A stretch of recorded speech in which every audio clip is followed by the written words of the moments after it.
સામાજિક સમરસતા માટે આવતીકાલથી હું મારા ઘેરથી શરૂઆત કરીશ.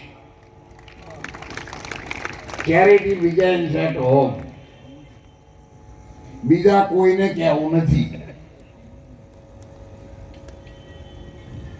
નહીતર તો બધા વંદનીય છે, પણ ખાલી જાણ માટે તમને કહું, બેન દીકરીઓ વ્રત કરે, પૂજા કરે, આરતી કરે, મહેમાનોનું સન્માન કરે, વાળીના ધારાનું બીજાને ઘર હમું કરે, જાહેર મુદ્દામાં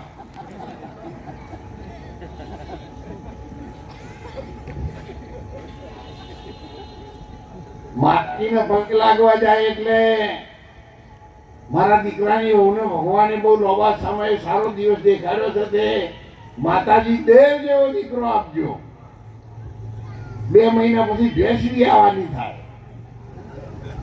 એટલે માતાજી પાસે ખોળો નાખે કે મારી માળીઓ મારી ભેંસને દેવ જેવો લાભો જ પાડો, ના પાડી લાવજો.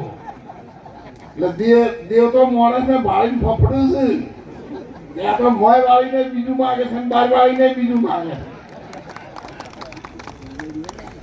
એટલે તમે જે બોલો છો એનું આચરણ કરો.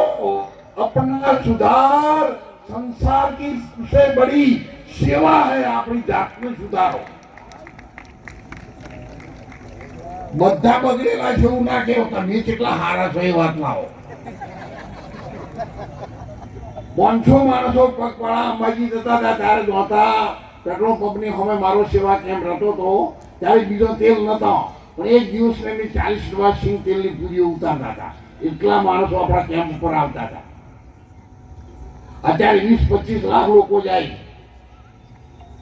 બધા જ યાત્રા કરે છે. કોઈ અંબાજી જાય છે, હું તો કોઈ ગિરનારે આવશે, ચોટીલાએ આવશે, રણછોડરાયની જે બોલાવતા ડાકોર જ હોય છે, તો વહેલા ઉઠી દૂધમાં પાણી કોણ રહેલો અંબાજીમાં?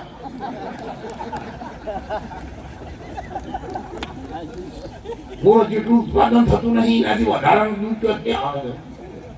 અને આપણને ખબર પડતી, બધાને બધી ખબર પડે છે. જેવો નથી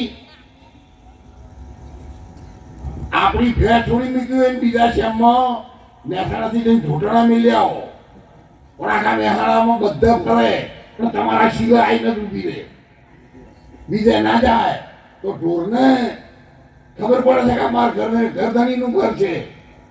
અને માણસને કેમ ન પડે? પણ કરવું નથી, કેવું છે. એટલે આચરણ કરો.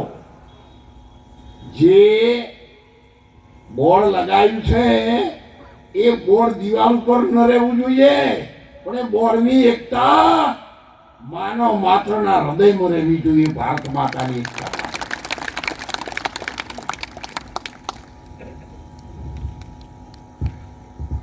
તમે બધા જ્ઞાની છો. મારે મહેમાન આવેલા છે આશ્રમ બધા જમવા, એટલે કે 8:30 વાગે શરૂ થાય. મહારાજ તમે 9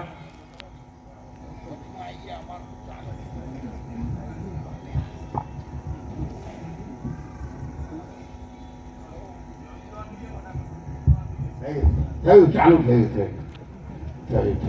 થયું તો વિવાહમાં આપણી મુહૂર્ત જોડાયું હોય, લક્ઝરી બસ લઈને હોમા ગોદરે ગયા હોય તો બોલો બેન્ડ વાજણ ઢોલ વગાડીને બે દીકરીઓ ગાળો બોલું છું નહીં. પણ હવે અત્યારે ઝઘડો કરે નહીં ચાલે એવું કન્યા ઘેર થઈ ના આપણને બધી ખબર પડે છે માત્રને. એટલે હું તો એટલું કહું કે બધા પોતાના ઘરથી શરૂઆત કરજો. એકતા કરવી હોય તો તમને એવું લાગે કે આનાથી લોકો જુદા રહેશે તો તમે એના ઘેર જાઓ,